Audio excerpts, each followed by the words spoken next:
Vicky common से बच्चा जब किशोरावस्था में प्रवेश करता है, मित्रों के बीच जाता है तो उससे एक सवाल जरूर पूछा जाता है, क्या तुम मैथुन करते हो? कई किशोर शर्मा जाते हैं, चाहे वो मैथुन करते हो या नहीं। यही वो समय होता है जब मैथुन के बारे में तमाम भ्रांतियां किशोरावस्था में सबसे फैलाई जाती है। जैसे मैथुन करने से लिंग टेढ़ा हो जाता है, इससे नपुंसकता आती है, इससे कमजोरी आती है, इससे हड्डियों का रस सूख जाता है आदि। मैथुन का इतिहास। आइए आगे बढ़ते हैं। आप भी ऐसे सवालों से गुजरे होंगे, लेकिन क्या किसी ने कभी आपसे मैथुन का इतिहास पूछा? शायद नहीं। तो ये लीजिए, इस सवाल का उत्तर इस वीडियो के जरिए से आपको मिल जाएगा।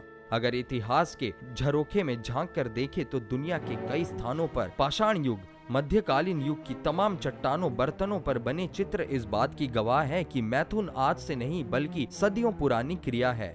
माल्टा में बने एक 40 लाख साल ईसा पूर्व पुराने मंदिर में एक पेंटिंग में दर्शाया गया है कि एक महिला मैथुन कर रही है। ऐतिहासिक चित्रों वो मूर्तियों में जो मैथुन दर्शाया गया है, उनमें ज्यादातर में पुरुष बड़ी ही आरामदेह अवस्था में मैथुन कर रहा है। पत्थरों पर मिलने वाले चित्रणों से भी साफ है कि पुरुष अकेले में ही मैथुन करते थे।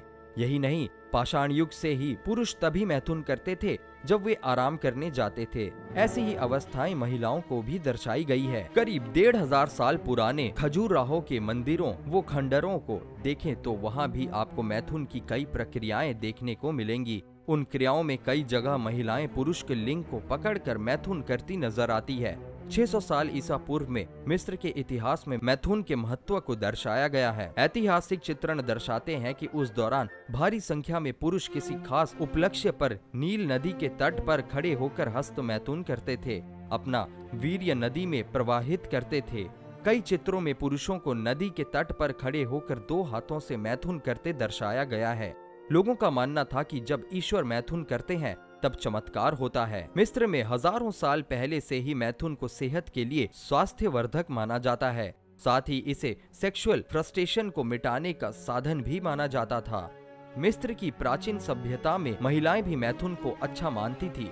रोम का इतिहास बताता है कि प्राचीन काल के चित्रणों में दर्शाया गया है कि वे लोग जो गुलाम होते थे या किसी जेल की सजा काट रहे होते थे, वे ही मैथुन करते थे। प्राचीन मूर्तियां बताती है कि रोम में सिर्फ बाएं हाथ से मैथुन का ही प्रचलन था। एक सभ्यता ऐसी भी थी जिसमें मैथुन पूरी तरह वर्जित था, वो थी अफ्रीकी सभ्यता। यहाँ तक उनकी भाषा में भी मैथुन के लिए कोई शब्द नहीं था। इस क्रिया को गुनाह माना जाता था।